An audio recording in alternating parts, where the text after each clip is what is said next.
What is up? What is up? What is up? It is your main man JD here again with Watch Stuff with Us. And tonight we are doing episode 3 of Creature Commandos. Yes. Can we get a round of applause for that maybe? Maybe just a little clap, little cheer. Because this show has impressed me through 2 episodes. As much as a show can impress a person after 2 episodes, this one has done a pretty dang on good job at that. So I'm excited to watch this 3rd episode. If you are watching right now, first off, give yourself a little pat on the back for tuning in to probably the greatest YouTube channel on the planet. But all that being said, tonight, the way we're going to do this is in about 3 minutes, we will start watching a breakdown of episode 1 and 2 as a way to give us a little bit of a recap of what happened in those episodes. And then from there, we will get into watching the 3rd episode. If you are watching right now, please hit that like button, hit the subscribe button. If you like the content that we bring on this channel, and obviously you do, if you're watching right now, you got to like it at least a little bit. So hit that like button, hit the subscribe button, drop a comment. I will air your comments on the screen. Let me know what you think of the show. Let me know what you think of those first 2 episodes. Have you watched the 3rd episode? I know that the 3rd episode has been out for several hours now, and I was not trying to do like a 2 a.m. live stream. Like some people are hardcore like that. For this show, I'm not going to do that, especially with my work schedule. That is not going to happen. But if we get something that's super good, I might have to make that tough choice and do a 2 a.m. live stream when it debuts on Disney Plus. But yeah, we're going to watch a little bit of a recap shortly, and then from there, we're going to get into the episode. If you're watching right now, I will not be showing the episode on the stream. I can't do that. You should know that by now. Can't do that. But I will watch it and comment on it, and then once it's over, I will drop a quick reaction to what I thought of the episode. So, yeah, it's been a good show so far, and I really like what James Gunn and DC has going right now. I know this is the very beginning of the DCU. I think they're calling it like a soft launch of the DCU. And I like what James Gunn has done so far. If we know anything about James Gunn, he's very good at doing shows with a team dynamic. He has directed and produced not the Suicide Squad, Guardians of the Galaxy for the MCU. And we know what type of job he did there. So I am very excited and very interested to see what he does with this group and what he does for the rest of the DCU as that cinematic universe kicks off. But yeah, so I'm gonna switch my screens up just a little bit and get everything going.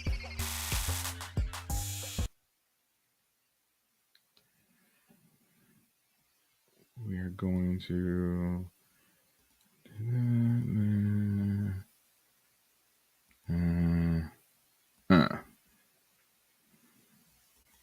there we go, and now we're sharing the screen. I was reading the comments on this earlier, but yeah, this is from New Rockstars. They did an awesome breakdown of episodes 1 and 2, and I will be watching that as a little bit of a primer for episode 3, which we're going to watch right after this. So, yeah, let's go ahead and get that started. Welcome back to New Rockstars. I'm Eric Boss, and this is a breakdown of DC Studios' Creature Commandos Episode 1, The Collywobbles, and Episode 2, The Tourmaline Necklace. This 7-episode animated series is technically the first new entry of the DC universe overseen by James Gunn and Peter Safran, leading to James Gunn's Superman film coming in July 2025. Are you excited about the Superman film? I don't know. I don't know what to expect. I'm a little bit nervous. I thought Henry Cavill was a good Superman. I don't know what anybody else thought, but I thought he was a pretty good Superman. So I am cautiously optimistic that James Gunn's Superman is going to be good. But what do you think? And Gunn's Peacemaker series season 2 coming. Now, Peacemaker is definitely one of my favorites. Love the comedy in that show. John Cena does a great job. I love Eagly. I love the development of the characters in that show as well is great. So if that's the type of movie we are going to get with, or the type of movies that we're going to get with James Gunn, I'm down for that. But I need to see how he does like more serious movies and more dramatic movies. So that's why I'm really interested in seeing how the Superman movie goes, because that can have like a little bit of comedy, but it should not be funny like anything else that he's done, MCU or DCU related. August. So I'm going to break down all the Easter eggs in these first 2 episodes as we embark upon this new age of a DCU. We open with the official new DC Studios title bumper showing a classic Superman breaking out of chains. This showed up before the Super Slash Man Christopher Reeve documentary, which James Gunn considered really the overture to his upcoming DC slate. Superman here is in his original suit design from Joe Shuster's 1938 Action Comics #1 cover art with the S emblem with the yellow border. Yeah, the classic Superman logo. I don't know if I'm really feeling that. I mean, I know it's nostalgic, but I think they can do better. MCU has a better intro and intro credit sequence, I guess you should say. A bit of blue tones I think in they his call it a hair, and bumper. trunks so shaded in shadow that they initially appear all black. Schuster didn't add the black field to the chest emblem until Superman #4 in 1940. This design also inspired the Max Fleischer Superman animation, but the hair and face of this Superman are thinner and just more penciled like Schuster's original design, and I love it. Episode 1 opens in Belle Reve Correctional Center, which has the same layout as what we saw in 2021's The Suicide Squad that Gunn directed. That film was somewhat connected to Zack Snyder's DCEU, as it featured the returns of Margot Robbie's Harley Quinn, Viola Davis's Amanda Waller, Joel Kinnaman's Rick Flag Jr., and Jai Courtney's Captain Boomerang, and we are greeted by the news service GBS. Did you enjoy the Suicide Squad movie? I did. I thought that it was a little bit lacking in certain areas, but overall it was a good time. Like that's really all you can ask when you go check out a lot of these comic book movies, is that it provides you with a good time. And I think that it was not very deep, but I don't think that that movie was supposed to be very deep. And the purpose that it set out for, I think it accomplished that. Just, some kind of mindless, over the top action sequences and a little bit of character development. But I enjoyed it. I really did. Which was also in Snyder's DCEU, the Galaxy Broadcasting System. This newscaster is voiced by CNN's Jake Tapper. He reports on the Sons I thought that was his voice. Pokolistan. In the comics, the Sons of Themyscira were the male sons of the Amazonians who were abandoned by I had their never mothers heard at of birth. Pokolistan Notably, they before. had some genuine gripes with Amazonians, as they are basically abandoned children and eventually get massacred by them. Here, they just seem to be regular human guys with some sus yet familiar politics. Pokolistan is a fictional country in the DC comics. It's a fragment broken off from the Czech Republic, first introduced in Superman the Man of Steel #109 in 2001. Cersei is a Wonder Woman villain from the DC comics, known for several sorceress abilities, but might be best known for turning people into human/animal hybrids, her Ani-Men. And yes, there's a Marvel version of Ani-Men that was referenced recently by James Gunn in Guardians of the Galaxy Volume 3. The newscaster, voiced by Tapper, calls her a reputed sorceress, despite the fact that she's definitely casting spells in the B-roll here, and says that she claims to be the rightful ruler of Themyscira, referring to the country. I didn't know that the Amazonian women, there were any of them who had like magical powers. Like I knew that they all had like super strength and super speed and endurance and all that stuff, but I didn't know that any of them were like magically talented. Let's call it that. Magically enhanced. Yeah, I didn't know any of them could like wield magic.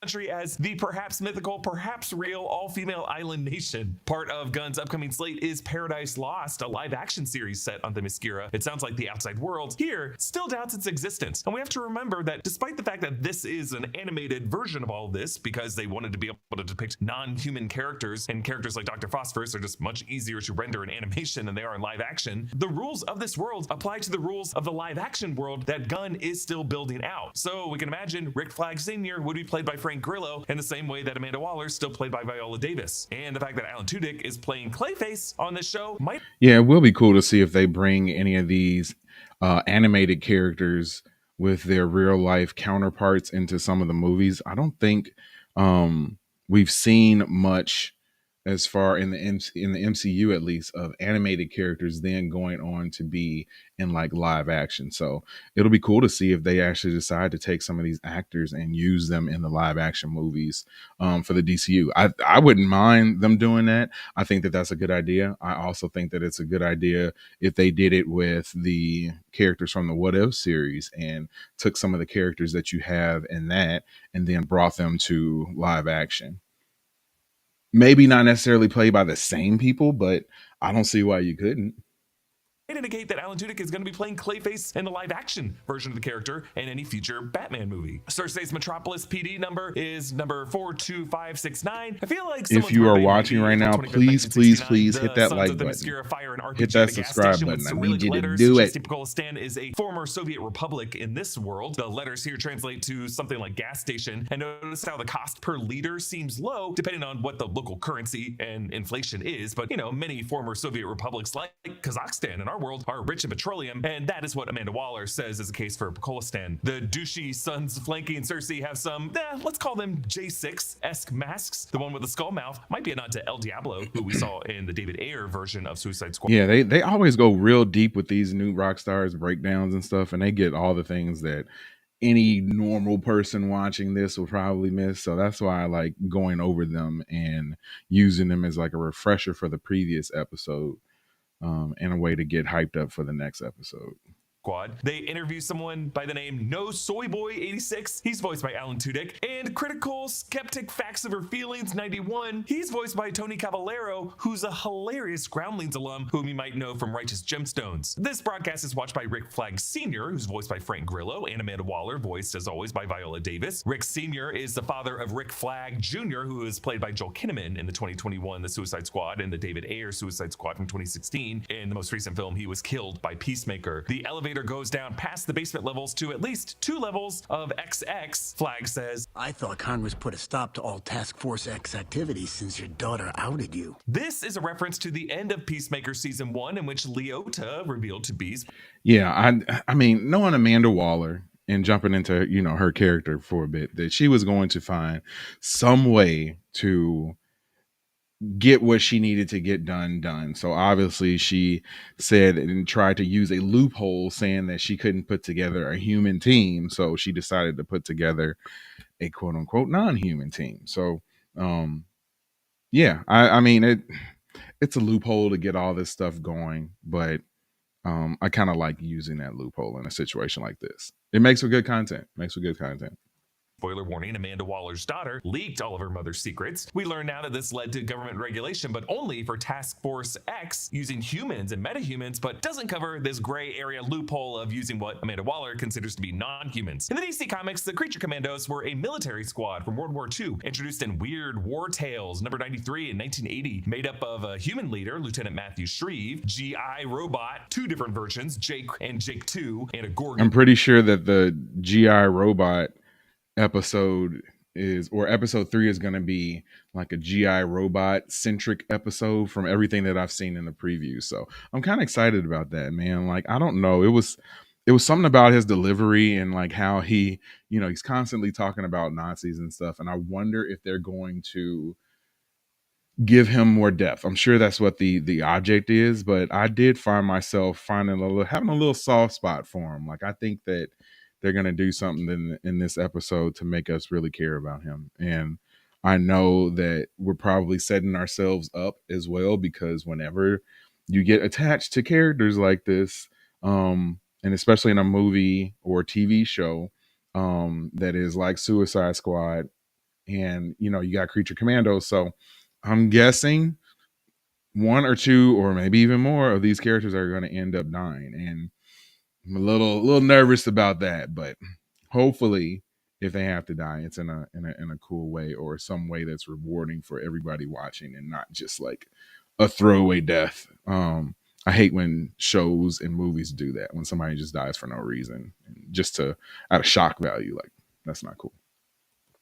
named Dr. Mira Rhodes, aka Dr. Medusa, as well as a werewolf named Warren Griffith, and Private Elliot Lucky Taylor, who survived stepping on a landmine, but now, as a result, looks like Frankenstein's monster, as well as Sergeant Velcro, who, like a vampire, can change into a bat and requires human blood to sustain his life. The team was reintroduced in a modern comic miniseries in 2000 with a few new members, but the version in this series seems mostly based on the Agents of S.H.I.E.L.D. run, which introduced Father Time, who led S.H.I.E.L.D., as well as Dr. Ray Palmer, Frankenstein, Bride of Frankenstein, Dr. Nina Mazursky, the vampire Vincent Velcro, Warren the werewolf again, the mummy Kalis. I wonder if we're going to get some of these James characters Gunn, in the though, show has too. tweaked the lineup here. We meet this lineup starting with the Bride, who's voiced by Indira Varma, who played Ilaria Sand in Game of Thrones and her role in Obi-Wan Kenobi. Her dossier reads Type Corpse, Origin Unknown, but that origin is revealed in episode 2. Number 154372. The Bride of Frankenstein was a member of Agents of S.H.I.E.L.D. starting in 2011. She reads Young Love magazine, the headline being My ex is toxic, but he's hot, which is a pretty great joke because her ex would be Eric Frankenstein, someone who is quite toxic, but known for being engulfed in flames. Fire bad. Next, Dr. Phosphorus, voiced by Alan Tudyk, who will also voice Clayface later in the series, and he voiced Clayface in the Harley Quinn animated series. Dr. Phosphorus is a lesser-known Batman villain who got his powers from a crack in a radioactive power I think plant Dr. he tried to Phosphorus build is in really Gotham cool. City. Now I love that's the a character I animators would love to incorporate the see, Kirby Crackle like effect on into the the character's flaming like skin. Kirby Crackle big refers screen to or the like artistic live convention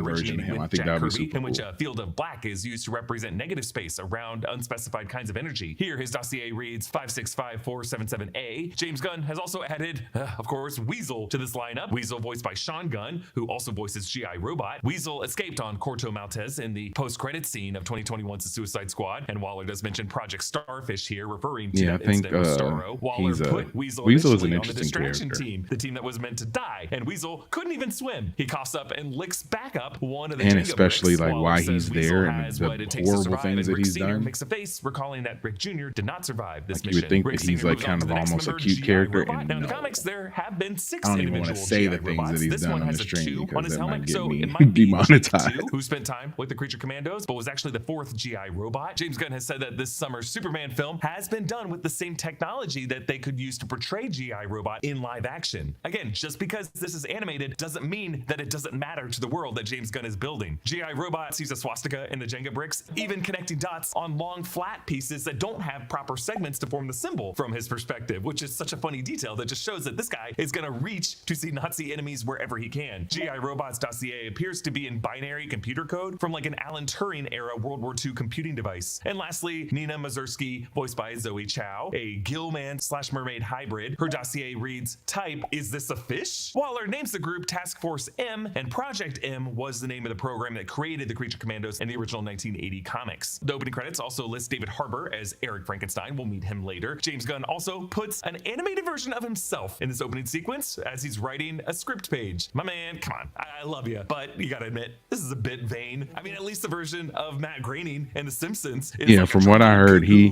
did have himself in there, but he didn't approve it. His people wanted him to be in the opening credits. In this case, it's So the they scene just that left it in. It Frankenstein, was and we originally see a him gag, but writing, they left it. tears That's fill what he his said. eyes, But and Frankenstein I don't know, he saying, might be a little "My bit bride." vain. On the He wanted Osprey, it in there Weasel has to be anyway. strapped down because remember, in the Project Starfish mission, he nearly drowned when he jumped off. The song we hear is My Gypsy Autopilot by Gogol Bordello. Gogol Bordello is an American punk rock band from Manhattan composed of musicians from around the world whose songs are inspired by Romani and Ukrainian music. It seems like James Gunn used them to include songs in several episodes. The Royal Security escorts them, and while they drive through the slums, Yeah, palace the is music on killed this show is and opulent, interesting. which is sadly the case in many Even the former Soviet intro has republics sort of like like Turkmenistan. almost a The successive Spanish portraits of music past feel royal to it, families and look that's very inbred and different rough, from what I would including have even their expected dog. This coming recalls a into visual this. gag in Pixar's WALL-E, the successive generations of Axiom captains who transition from photorealistic to animated and flabby. They meet Princess Ilana Rostovic, voiced by Maria Bakalova, another collaborator of James Gunn's, as she voiced Cosmo, the space dog, in Guardians of the Galaxy Volume 3. Rick Sr. is so smitten with Ilana that he doesn't realize how invasive it is that she knows his middle name is, weirdly, Bill, not William. I'm thinking she might be like a villain of this show. Keep an eye on her. Oh Everybody's yeah, phone is 100%. basically a There's gonna be fancy something camera. up with And her. at this point, we've all got I thousands called that of like using the very, touch bar very, very controls, early or on. on the perfect gift by like Boris was super 12 early miles on outside of into the it. city I of was like, Atiens, yeah, so there's both there's gloves something to spread up as with much fire her as possible, causing because him she to knew crash too down much into and the she was kitchen. too And Greg, comfortable and after she was burning his really, body really, on really both Dr. trying to get with Phosphorus Rick and then his Flag. hands on the stove, smartly pops on an oven mitt to slam Doc's head. And I love this detail. Dr. Phosphorus grabs a measuring cup of water and I think quickly superheats it before splashing it on Rick's face because he can hear a little sizzle sound as it's boiling. Across the street from the Frankenstein mansion, the neighbor woman calls Eric didn't realize, yeah, he Frankenstein did and a use the water, shirtless huh? Zac Efron is a I background was wallpaper. dying with the There Zac was some Efron speculation before Guardians of the wallpaper. Galaxy Volume 3 that James Gunn might have been considering Zac Efron for Adam Warlock, and Gunn very aggressively shot it down as nonsense. Now, our researcher Noah translated the Cyrillic letters here on the phone context. The first one is Irina Dimitrova, then Peter Dobrev, then Ivan Filipov. There's actually a Russian writer by this name, and then the fourth one is Eric Frankenstein, and then Kosta Kazarov. Eric answers while he's on a yacht, and the shirt he's wearing kind of looks like Quagmire's shirt from Family Guy, or maybe he's trying to go for Dale from Rescue Rangers. The song over the credits is Rescue Yodan Vina Rangers, by love that show. Korblekani, which is a Finnish I'm gonna folk fast music forward a band. little bit Okay, on to more. episode 2, The Tourmaline Necklace. Or the Creature Commandos is likely more based on the versions first introduced in 2005 by Grant Morrison and Dub Mankey, who would go on to be a member of I've the watched Creature this Commandos. twice, and this Shade. episode Eric threatens to twice kill now. Victor's So wife. the In first time Mary I Shelley's watched it, I original was story, like, the creature does I don't know kill if that Victor's second wife, episode was Elizabeth, hitting on just their as wedding much as night the by first one. strangling But her. Eric on my second angrily watch slams through the with my lounge wife, tables I was and like, one yeah, severed this head one rolls is on the good ground. too. This will be the head that he picks up as part of the bride's future face, and notice the skin is lacerated on the exact diagonal, where the second patch of skin will later have to connect to form the rest of her face, explaining that discoloration. For the opening credits of episode 2, the script page that James Gunn finishes writing is once again the final shot of this episode, when the bride bleeds out and Nina says, "Go yourself," and we see his exposition that he writes, the butt of a gun coming at her face. Ilana nurses Rick Sr.'s burns and wounds, getting him to disrobe. Again, I don't trust Princess Ilana, especially considering how much her family benefits from this insane wealth gap with the rest of the population and whatever is going on with her aging mother. Back in the flashback, Eric holds up a bouquet of daisies. Later, we see him extending just one to the bride, which is a nod to the 1931 Boris Karloff scene in the Frankenstein film, when the girl Maria gives the monster a daisy before he throws her in a lake. James Gunn loves this moment and referenced it with Groot, with the little girl on Nowhere in 2014's Guardians of the Galaxy. Victor, voiced by Peter Serafinowicz, has also worked with James Gunn in the past in 2014's Guardians of the Galaxy as part of the Nova Corps. Victor explains that unlike most newborns who had 9 months to acquaint themselves with existence in their mother's womb, the bride went from nothing to something in an instant, so this is more of a shock. And she imprints on Victor with his gentle caress, but then Eric scares her. In 1935's The Bride of Frankenstein, the bride there too initially rejects Frankenstein and clings to I'm gonna have to Henry. go back Like and watch in the that movie old Poor Things, Frankenstein Victor movie, teaches man. bride how to speak words like apple and hat, and he gives her the titular tourmaline necklace. The sons of Themyscira and Circe hear about the address, and Circe tosses her crushed beer can, and we match cut on a bloody bandage going in the bin in the bathroom. We find out Rick Sr. toured in Desert Storm, and he gives in. The song that plays while they hook up is Raise the Dead by Caravan of Thieves, a gypsy swing band from Connecticut. Dr. Phosphorus tells the guard outside to give Flag at least 30 seconds to finish, and it seems like he can understand Weasel's grunts here, which reminds me of the relationship between Rocket and Groot, how Rocket can just kind of understand what I am Groot means. As Frankenstein's frustration at the bride's rejection of him grows, he starts choking Victor. This was the creature's classic move in Mary Shelley's novel, and I love the framing of the shot on the ground with Victor's broken glasses in the foreground. After Eric runs away, Yeah, we could Victor all see keeps what was bride coming with wooden this one. horse, he pretends to have a mustache. I am a silly And I was wondering if the bride This doesn't was look just rather like the filling palace guard. Circe the attacks doctor, bride, and the music or here was is she Start filling Wearing the Purple by doctor? Gogo And Bordello. we definitely Again, found starts out that she playing. And the was song Wearing Purple is a filling phrase the that the doctor. Yeah. singer would tell his girlfriend when they were fighting, as they had a next door neighbor who was a little crazy and always wore purple. Bride uses her impressive strength to lay out the sons of Themyscira. On the balcony, we see Victor had his family crest, a coat of arms that includes the Cados' staff, a symbol that means physician here. As Circe and the bride fight, Bride is brought back to the memory of having sex with Victor, and there is some nip here. So obviously, Max ain't afraid to show nudity in this show. When Bride was first brought to which life was in the interesting. same I lab, wasn't she coughed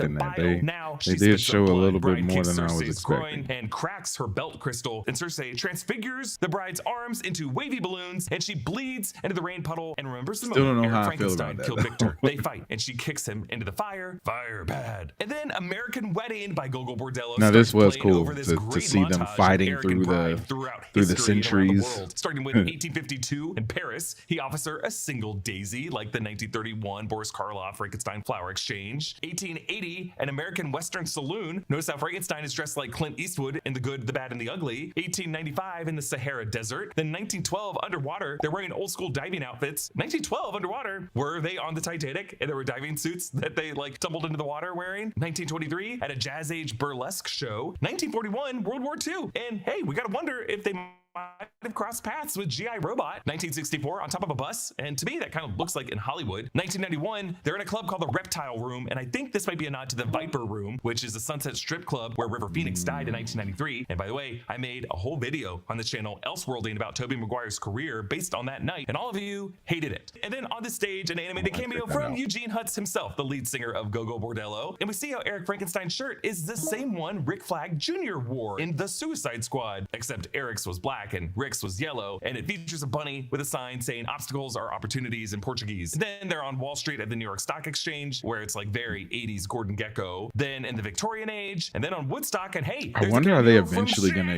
like get together and be okay on Just a this reminder show. that James I did Gunn not notice wrote the Shaggy in the live-action background like that. That's film crazy. Where Matthew Lillard played Shaggy. Then in Japan, where they're dressed in the classic samurai garb. And then at a punk show where Eric's shirt is the mighty Crabjoys. They knock each other out, and the bride is left in the rain, broken, laying beside Nina. The song during the credits is On Pas Till Du Dors by Kaiser's Orchestra. The song title means Dance Till You Die. I'm enjoying this show.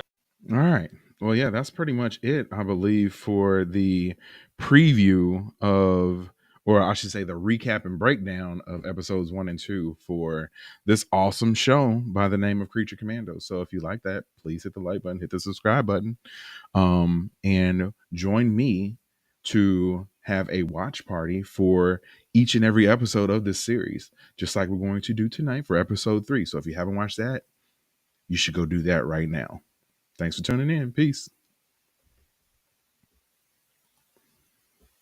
Okay, so yeah, I'm gonna jump ahead and just start watching the episode now. Let me switch over to that screen. And yeah, so I'm going to watch the episode. If you would like to join me in watching it, you need your own HBO Max subscription. I am not going to be showing it on stream. So if you are expecting that, go ahead and ride out now. But if you want to join me or at least hear me and hear my thoughts as I watch the episode, you can go ahead and do that. I think that'll be pretty fun. I've done this with a bunch of shows and we always tend to have a pretty good turnout. So if you've already seen it, go for dropping your comments about what you think of the episode. And if you would like to watch it with me, you can do that right now too. Get your HBO Max stream up. I'll give you like 30 seconds to do that. And then I will hit play and I will skip through all the previews and the recaps and all that stuff and go right into the episode. It says this episode is entitled Cheers to the Tin Man.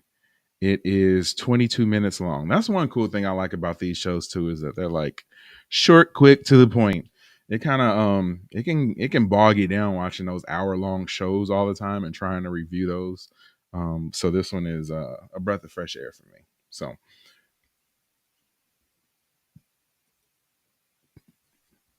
give you guys a few more seconds. If you are watching on X right now, thank you. Please hit that that heart down there, hit that retweet button, because the more you get this show out there, the more successful we will be. You can also follow us on X. It is at WSWU show. Yeah, that's it. So it's just the letters for watch stuff with us. But yeah, you can go ahead and hit the like button on there, retweet, follow us on there, and also drop on over to YouTube and hit the like button and the subscribe button on there. I see that we got way more people than we have likes watching this video right now. So we need to get those likes up. Get them up right now. If you have not hit that like button, do it right now. But I'm going to jump into watching the episode right now. Hit and play now. Okay, I'm skipping this preview of something. And probably going to get another preview of the previous episode. No, looks like we're gonna jump right into it. Maybe.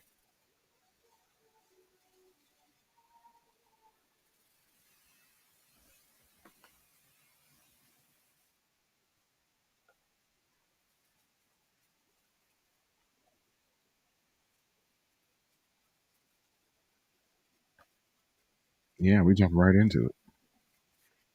Looks like they're trying to go save the bride and Nina from last week's episode.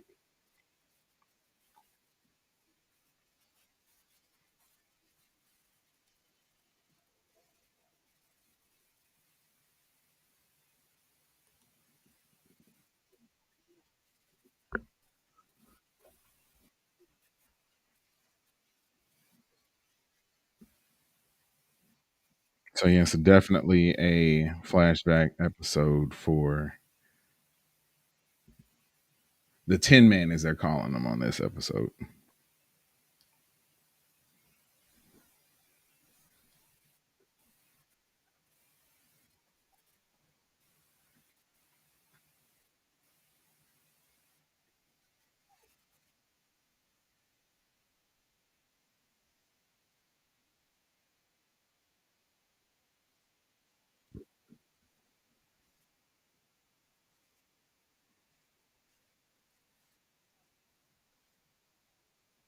So I'm guessing it's a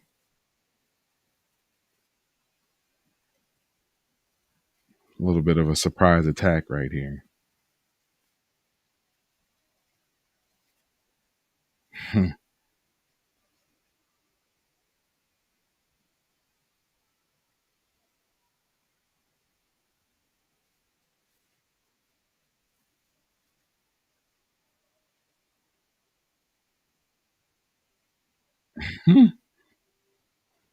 Making it look easy. I wonder who programmed him, like who made him, who gave him this role to want to eradicate those people.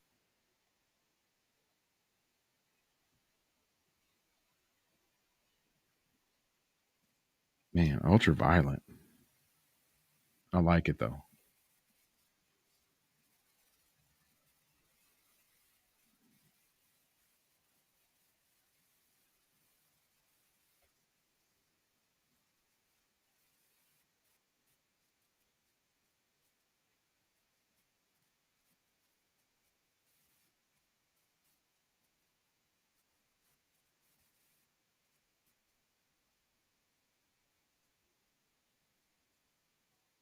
Hmm.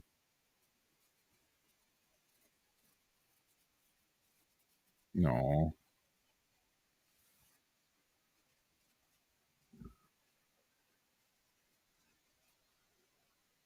Yeah, I don't know if the intro is growing on me or not yet, but at this point, it's definitely a skip. I haven't gotten to the point where I have to watch the intro yet. Like if you watch an anime, like you got to watch the intro. This one hasn't gotten me to that point yet.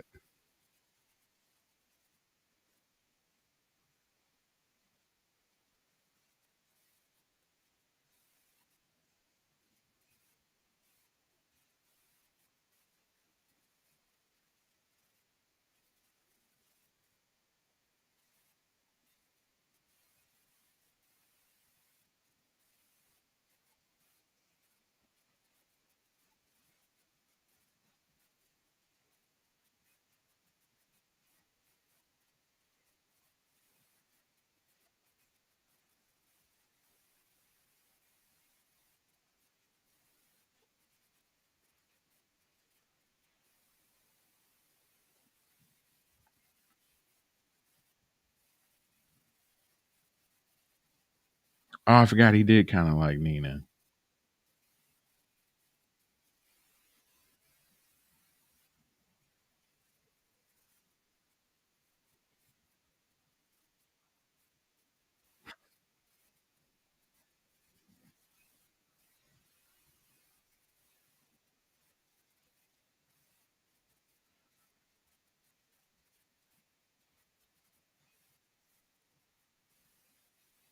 Friend Nina.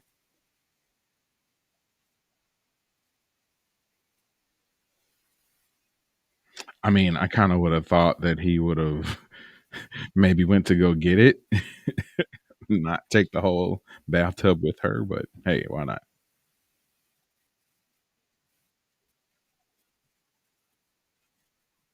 So was this a distraction to get them all out?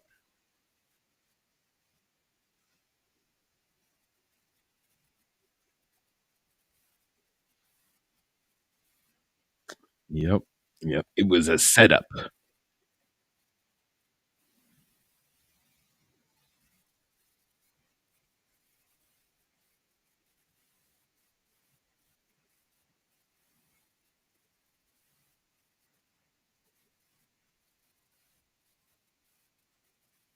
We're watching Creature Commandos episode 3 live right now. So if you want to watch and join me in this watch party, pull up your HBO Max and get to watching.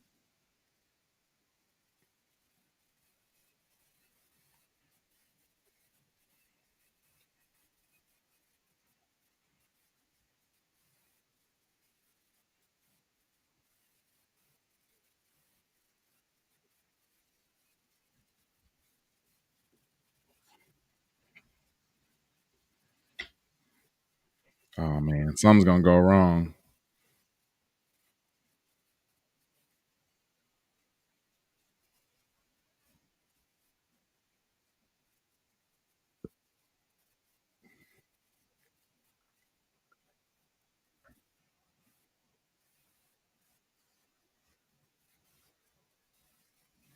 Yeah, you know this is gonna go wrong, man.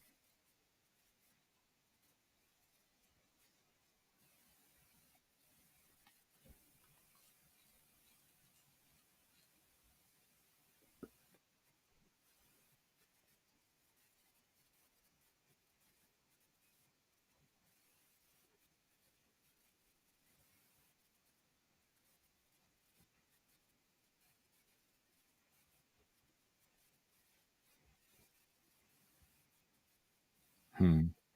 So he has early AI, huh? Oh, and they were gonna retire him. Okay.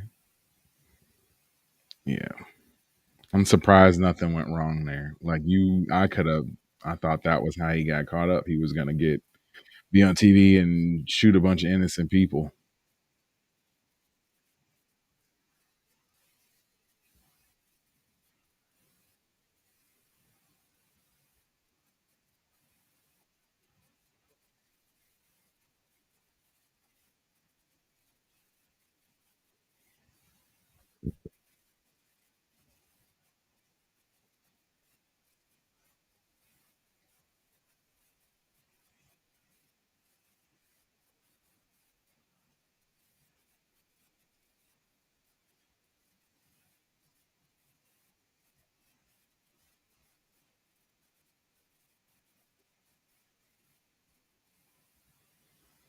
Trying to ask a robot what they desire is interesting.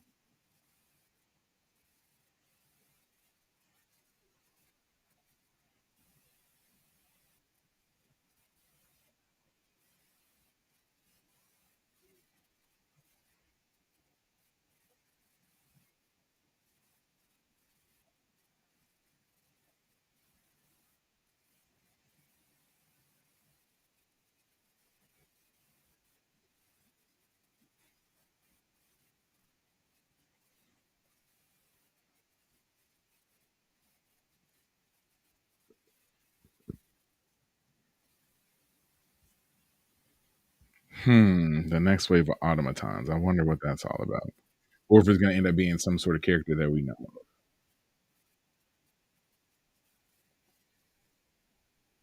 Oh, whoa.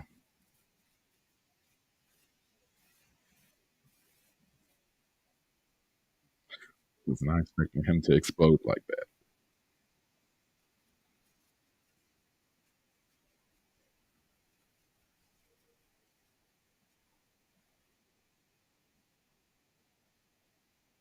Yeah, you would think that they would have some kind of better form of protection for her.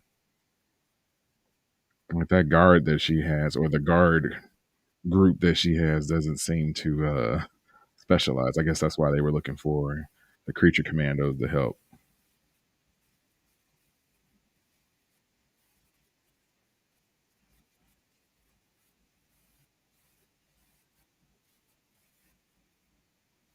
Ooh,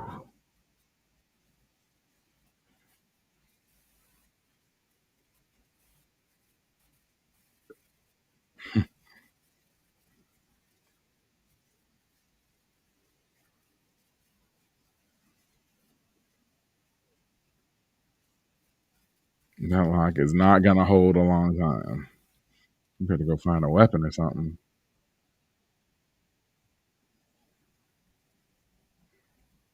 Oh, so the knights can fly and shoot lasers? When did that start?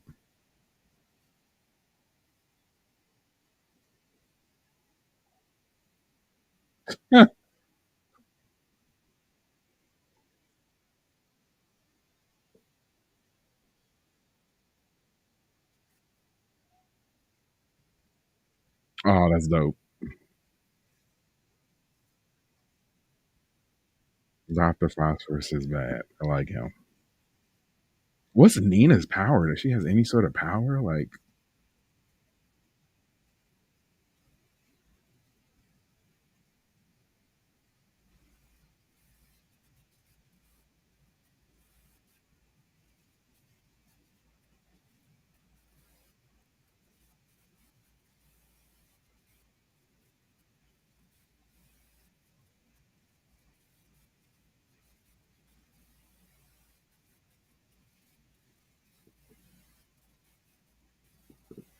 je ne sais quoi.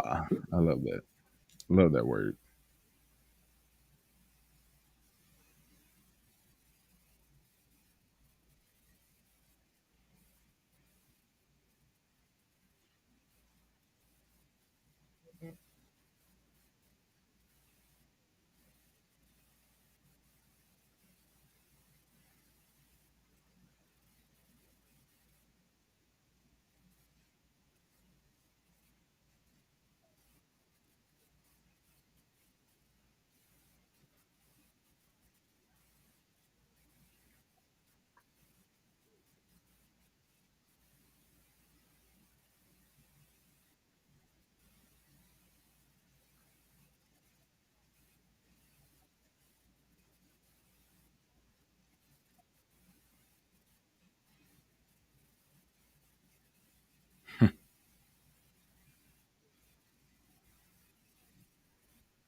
I wonder what the other guy did with him when he had him in the 60s. Or was he just like passed around and nobody did anything with him?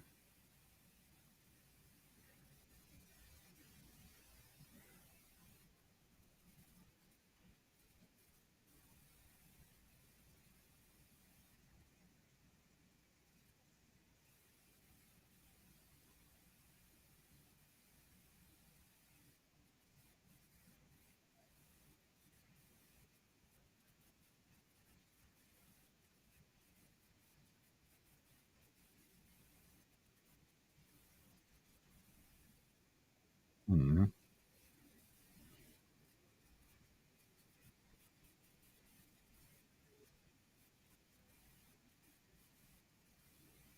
Hmm.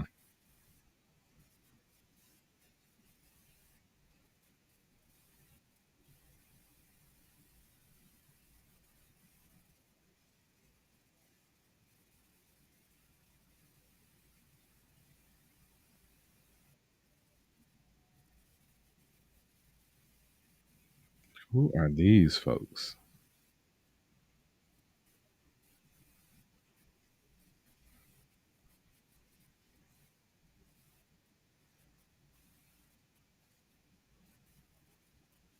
Hmm. What is this fight? Oh, I wonder if they're like Neo. Yeah.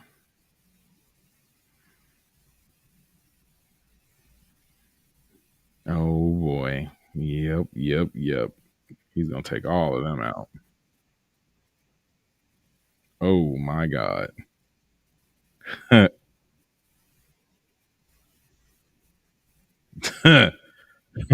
That was the wrong place to take him.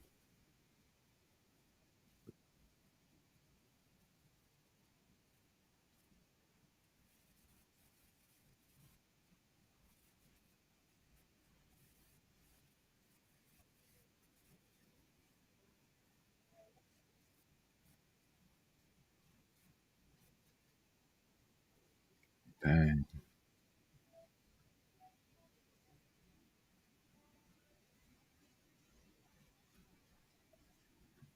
Hmm.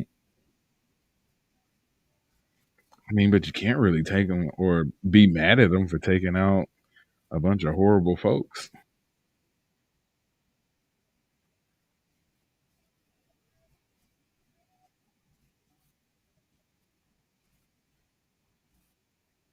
The song is definitely interesting.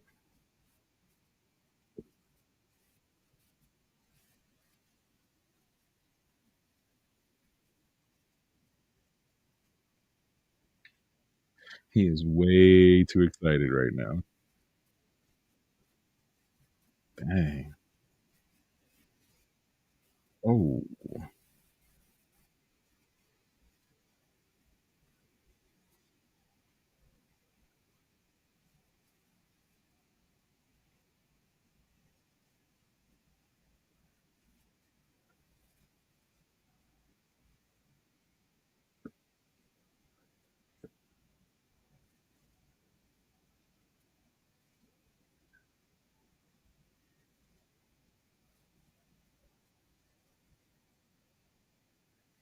I mean, I get it that he was in trouble to do that, but man, I don't know.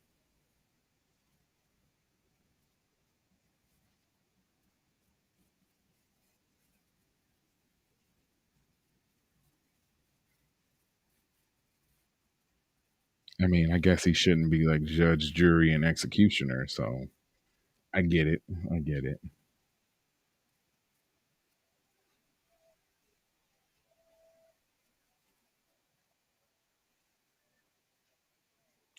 Rockets and Crocs.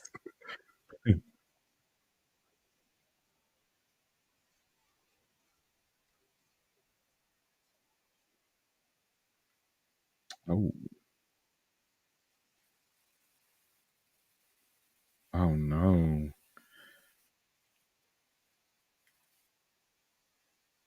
Hmm. See, I had a feeling something like that was gonna happen to one of the characters that we liked. So I wondered, is he really gone now? I guess we'll see. Oh, nice.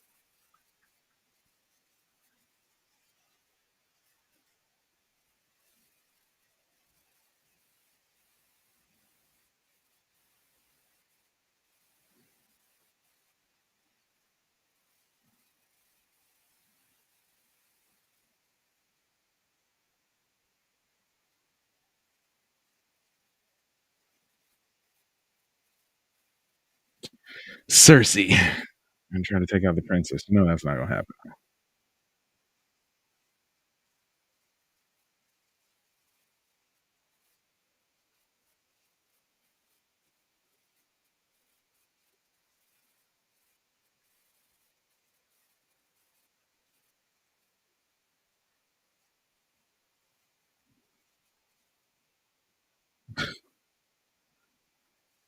Who would think that Weasel would be the one to like tear her up? What the heck? Oh my god.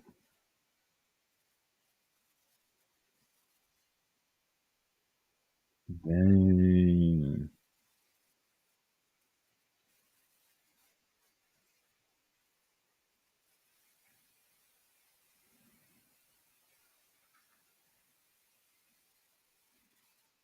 Oh man, poor GI. They gotta save him. No.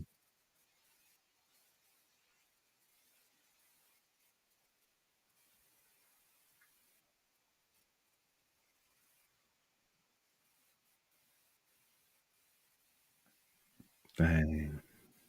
At least he went out doing what he loved.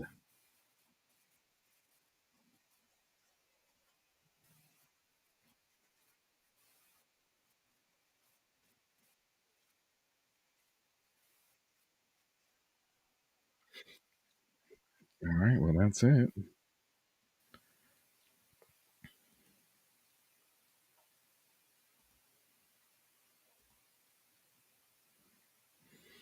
On this episode of Watch Stuff with Us, Creature Commandos, Episode 3, Rapid Reaction and Breakdown.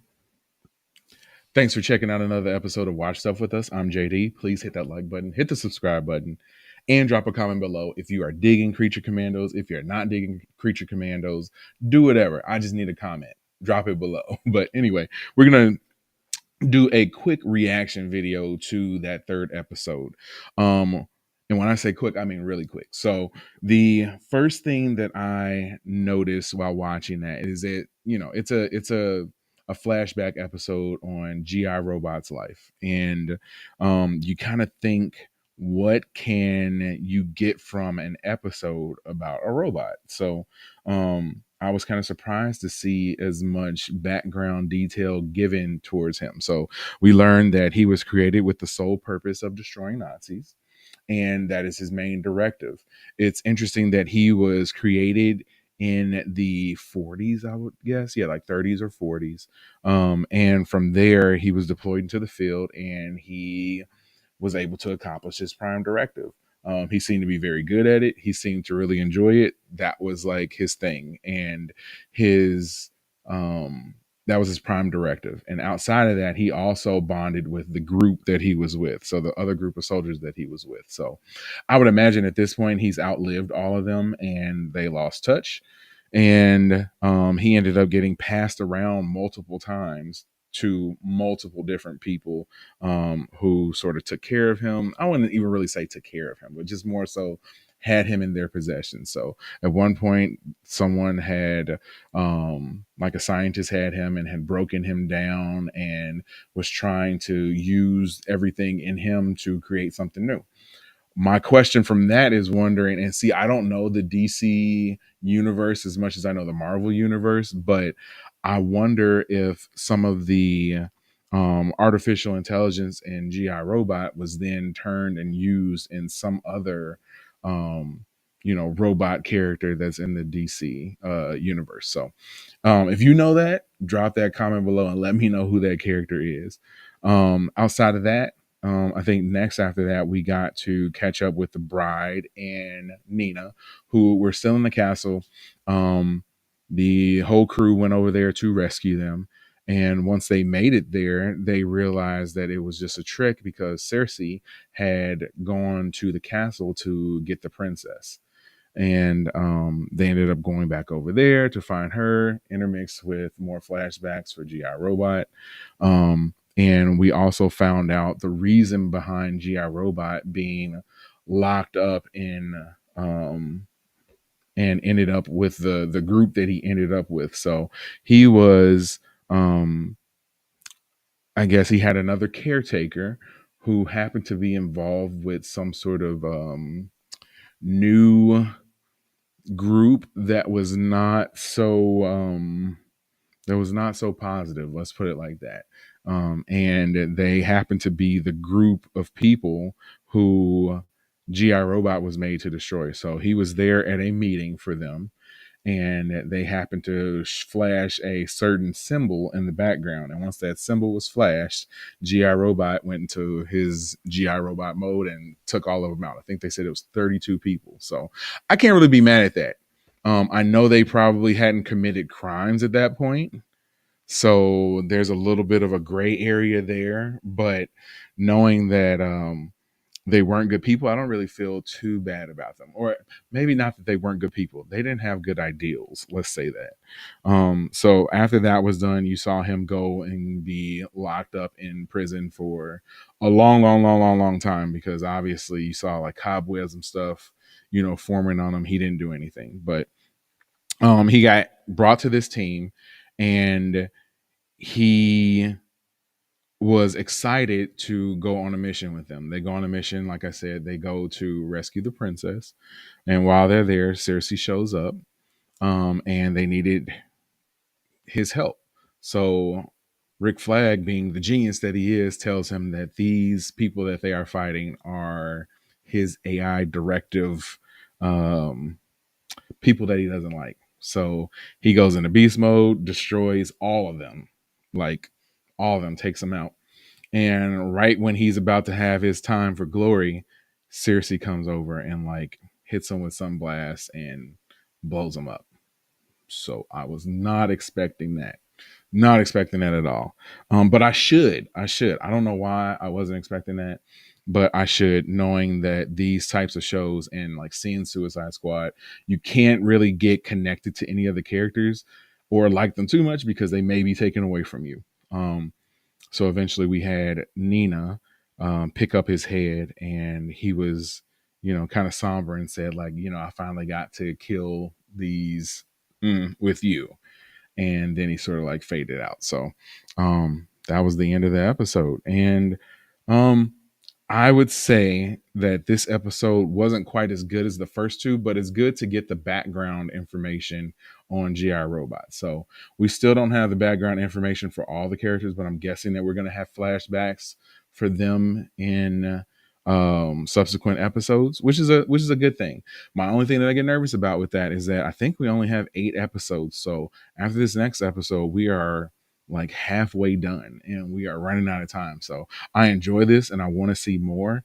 And I hope that they are able to spend maybe the last like 3.5 episodes of this series, like really pushing the plot, really trying to tell an awesome story, so that everybody would be excited for this and continue to be excited, and they can continue to tell the story over multiple seasons. Because I don't think anybody wants to see this just be a one and done show. Also, I would really like if they brought some of these characters into the live action MCU. I think that would, or MCU, the live action DCU. I think that they've been kind of hinting at that because you already seen Amanda Waller in this.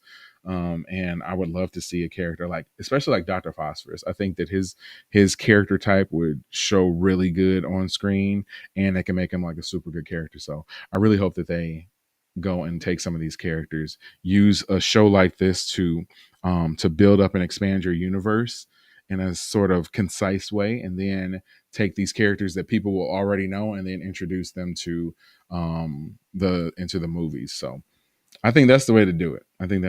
What do you think though? Drop a comment below and let me know. Did you think that this episode was a good one? Was it average? Was it below average? Or was it the worst episode of the 3 that we've seen thus far? I will debate it out with you in the comments if you think that this is the best one, because I kind of don't. Not saying it's that bad, but I didn't think that this episode was as good as some of the other 2. But yeah, like I said, I'll debate it out with you. But the only way that I can debate it out with you is if you drop a comment below. So hit that like button, hit the subscribe button, hit that notification bell so that you can be notified each and every time I go live. Thanks for tuning in to another episode of Watch Stuff with Us. I'll be back next week and each and every Thursday at 7 p.m. Central Time to do a watch party for the newest episode of Creature Commandos. So join me then. Peace.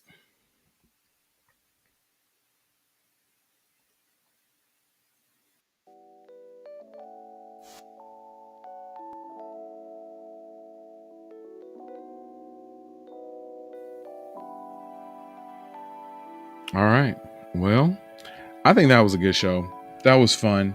Like I said, I pretty much wrapped up everything in a nice little ball right there, what I thought of the episode. But the conversation does not have to stop now. The stream is going to stop, but the conversation does not have to stop. Drop a comment below. Even if you're watching this after the fact, you can drop a comment and let me know what you thought of the episode. Let me know what you think is going to happen in the future episodes. What do you want to see happen? Is there any other DCU crossovers that you would like to see come into this animated universe that they have and that they're building? The only way that I'll know what you think is if you drop a comment below. So please do that. Hit that like button, hit the subscribe button, hit the notification bell. I know we got people watching right now. I see my numbers. So please hit those buttons because it helps out our channel immensely. If you are also watching right now, our next stream is probably going to be something Christmas related over the weekend. I don't know exactly what it's going to be yet or which day, which gives you more reason to hit that notification bell.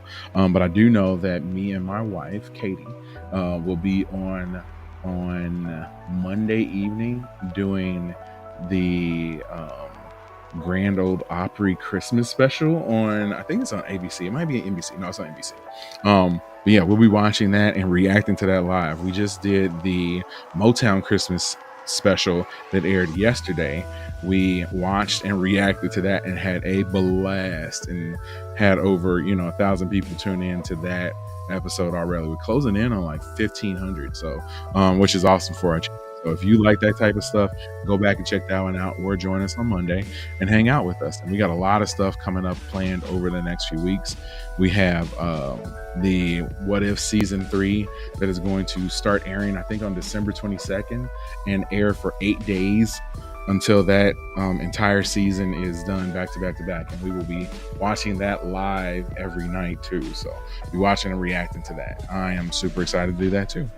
The only thing that would make me more excited is if you would hit that like button and subscribe button, and drop a comment below as you head out of here, because I'm about to head out of here too. I hope you have a good night, and I will see you when I see you. Peace.